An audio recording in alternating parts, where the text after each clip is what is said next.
Assalamualaikum warahmatullahi wabarakatuh. Bagaimana kabar teman-teman sekalian? Semoga selalu dalam keadaan baik ya. Pada kesempatan kali ini kita akan membahas soal-soal latihan formasi analis kebijakan.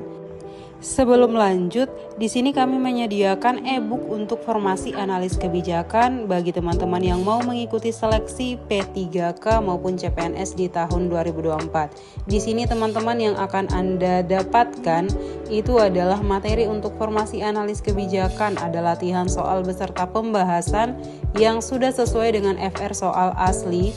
Selanjutnya ada tryout. Kemudian ada free group diskusi serta latihan soal kompetensi manajerial, kompetensi sosial kultural, dan wawancara. Untuk informasi mengenai e-book akan saya simpan kontak di deskripsi video, silakan hubungi kontak tersebut ya. Untuk e-booknya teman-teman akan dapatkan e-book seperti ini. Di dalam e-book ini teman-teman akan dapatkan materi atau ringkasan materi. Selanjutnya ada latihan soal untuk kompetensi teknis analis kebijakan. Selanjutnya ada kompetensi sosial kultural dan kompetensi manajerial serta wawancara. Selain e-book, kalian juga akan dapat beberapa materi tambahan. Juga ada soal-soal tryout yang nantinya akan diberikan dalam bentuk Google Form. Di sini ada 3 kali tryout yang diberikan, di mana masing-masing tryout terdiri atas 50 soal latihan khusus untuk kompetensi teknis formasi analis kebijakan tahun 2024. Tanpa berlama-lama kita langsung ke soal nomor 1.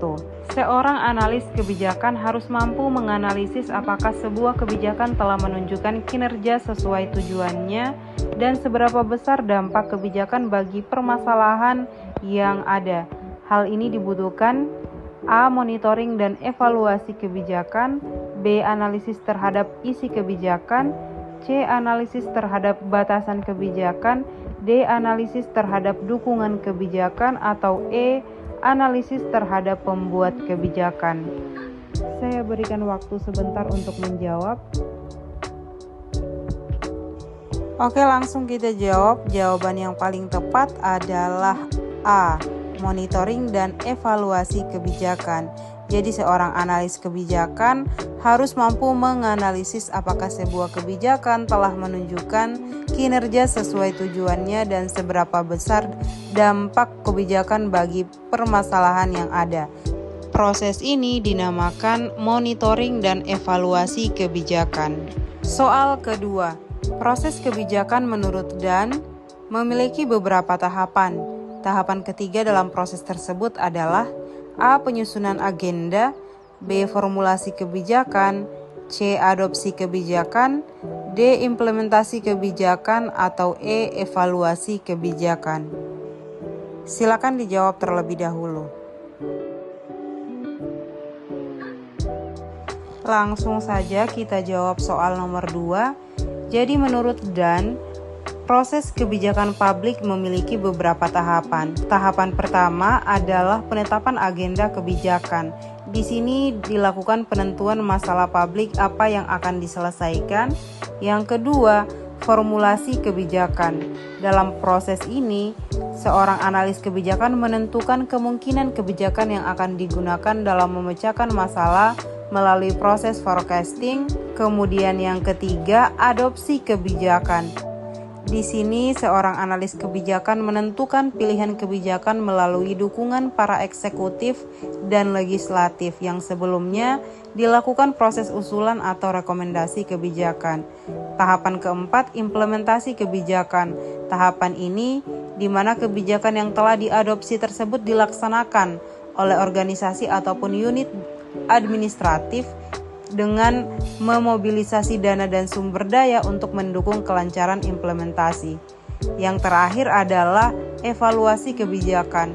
Dalam tahapan ini, analis kebijakan melakukan penilaian kebijakan atau kebijakan yang telah diimplementasikan. Sehingga jawaban yang paling tepat adalah C. Tahapan ketiga dalam proses kebijakan publik menurut Dan adalah adopsi kebijakan. Soal nomor berikutnya. Salah satu langkah dalam analisis kebijakan adalah pemetaan pemangku kepentingan. Apa manfaat utama dari langkah tersebut? A. Mengidentifikasi kepentingan individu atau kelompok yang terlibat. B. Menentukan solusi terbaik untuk masalah yang ada. C. Mengkomunikasikan kebijakan kepada publik. D. Memecahkan masalah kebijakan. Atau E. Melibatkan partisipasi publik dalam merumuskan kebijakan. Saya berikan waktu untuk menjawab terlebih dahulu. Jadi, untuk pemetaan pemangku kepentingan memiliki manfaat utama yaitu mengidentifikasi kepentingan individu atau kelompok yang terlibat. Jawaban yang paling tepat adalah A, yaitu mengidentifikasi kepentingan individu atau kelompok yang terlibat. Jangan lupa bagi yang tertarik untuk modul beserta tryout yang sudah sampaikan di awal video, teman-teman bisa menghubungi melalui kontak yang ada di deskripsi video ini. Dan bagi teman-teman yang menyukai video ini, silakan di-subscribe, nyalakan lonceng notifikasinya untuk mendapatkan pemberitahuan dari video aku selanjutnya. Terima kasih sudah menonton, sampai jumpa di video selanjutnya.